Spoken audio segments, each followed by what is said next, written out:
Hello dosto, welcome my new channel nkb. বন্ধুসকল আমি আজি এই ভিডিঅ'ত আপোনালোকক কেতিয়াও মৰিব নোখোজা এজন ব্যক্তি দেখুৱাম।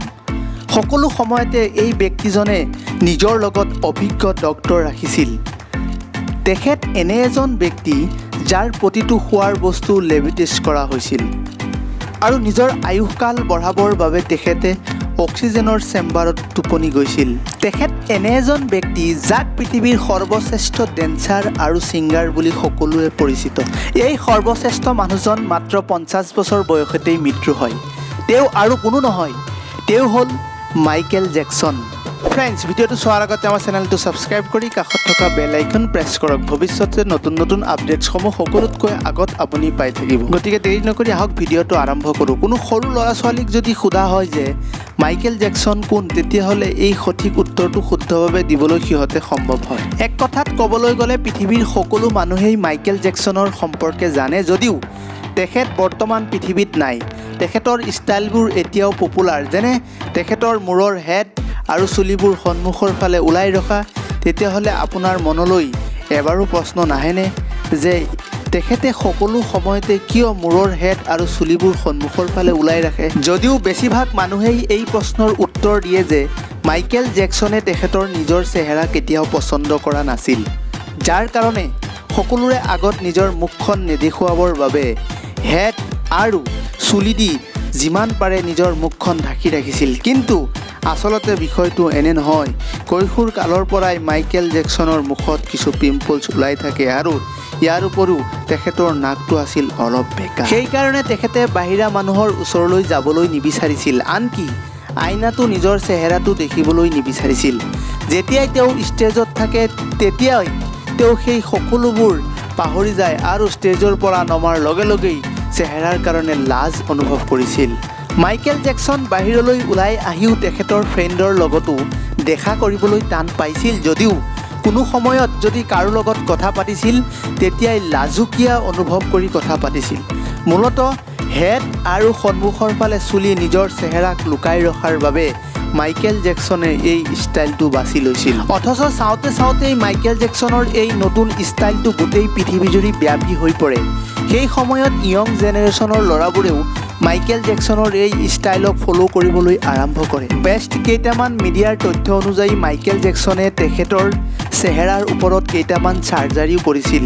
এই চাৰ্জাৰী কৰাৰ ফলত মাইকেল জেকসনৰ চেহেৰা প্ৰথম পৰ্যায়তকৈ সম্পূৰ্ণ বিপৰীত হৈছিল। মাইকেল জেকসনে 150 বছৰতকৈ বেছি সময় বাচি থাকিবলৈ খুজিছিল। সেইকাৰণে তেওঁ বহু কেইজন অভিজ্ঞ ডক্টৰ লগত লৈ ঘূৰিছিল, যিসকলে প্ৰতিদিনেই মাইকেল জেকসনক পৰীক্ষা নিৰীক্ষা কৰিছিল যে মাইকেল জেকসনে কি খাইছে, কি পিন্ধিছে, কি কৰিছে, সকলোবোৰৰ ওপৰত এক অতি তীক্ষ্ণ দৃষ্টি ৰাখিছিল। বন্ধুসকল, আপোনালোকে জানিলে আৰু আচৰিত হ'ব যে মাইকেল জেকসনে দীৰ্ঘদিন জীয়াই থকাৰ বাবে এক অক্সিজেন চেম্বাৰত টোপনি গৈছিল। বৈজ্ঞানিকসকলে কয় যে যিসকলে অক্সিজেন চেম্বাৰত প্ৰতিদিনেই 2 ঘণ্টা টোপনি যায় তেতিয়াসকলে সিহঁতৰ আয়ুস আৰু বাঢ়ি যায়। কিন্তু এনে কি ঘটিল যে মাইকেল জেকসন মাত্ৰ 50 বছৰ বয়সত মৃত্যু হয়? মাইকেল জেকসনৰ মৃত্যুৰ পিছত তেখেতৰ বডিক পোষ্টমৰ্টম কৰা হৈছিল আৰু ইয়াৰ পৰা জনা গৈছিল যে মাইকেল জেকসনৰ শৰীৰত বিভিন্ন ৰোগে বাস সাজিছিল।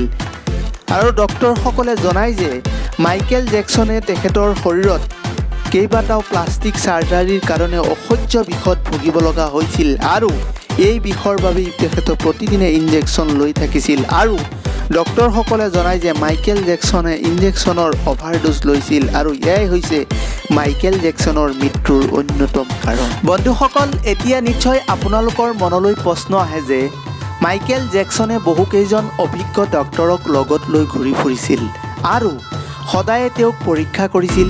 তেতিয়াহ'লে তেওঁলোকে কি আগতে জনা নাছিল ইয়াৰ বিষয়ে? হয়, ইয়াৰ বাবেই মাইকেল জেকসনৰ ব্যক্তিগত ডক্টৰ কনৰাড মুলাৰিক গ্ৰেপ্তাৰ কৰা হয়।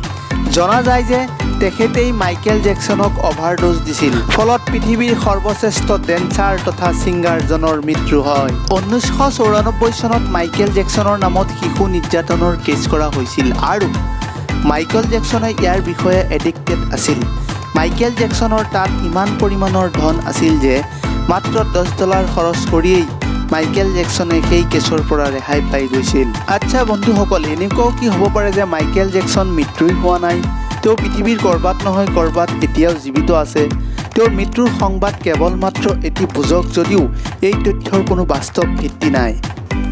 বন্ধুসকল, আপোনালোকে এই সৰ্বশ্ৰেষ্ঠ ডেন্সাৰ আৰু ছিংগাৰ মাইকেল জেকসনৰ ডেন্স যদি দেখে তেতিয়াহ'লে আপোনালোকে আৰু আচৰিত হৈ যাব।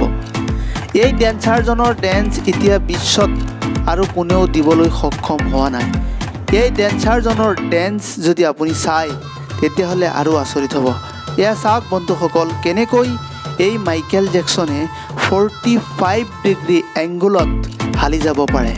আৰু কিছুমানে ভাবে যে মাইকেল জেকসনে এয়া কৰিব পাৰে তেখেতৰ কাষ্টমাইজ শ্ব'ৰ কাৰণে। আৰু এতিয়ালৈকে কোনেও এই কাষ্টমাইজ শ্ব' দি 45 ডিগ্ৰী এংগুলত মাইকেল জেকসনৰ দৰে মুভ কৰিব নোৱাৰে। যদিও কোনোৱে এই জোতাৰে এনেদৰে মুভ কৰিব খোজে তেতিয়াহ'লে তাৰ হাত ভৰি ভাঙি যাব আৰু অতি কষ্ট পাব। এতিয়ালৈকেও কোনেও প্ৰমাণ কৰিব নোৱাৰে যে মাইকেল জেকসনে এয়া স্পেচিয়েল শ্ব' দি এই মুভমেণ্টটো প্ৰদৰ্শন কৰিছিল। মাইকেল জেকসনে যিবোৰ শ্ব'ৰে এই মুভমেণ্টটো কৰিছিল সেই শ্ব'বোৰ হ'ল এইবোৰ। সদৌ শেষত ভিডিঅ'টো চোৱাৰ বাবে আপোনাক হিয়া ভৰি ধন্যবাদ জনালোঁ।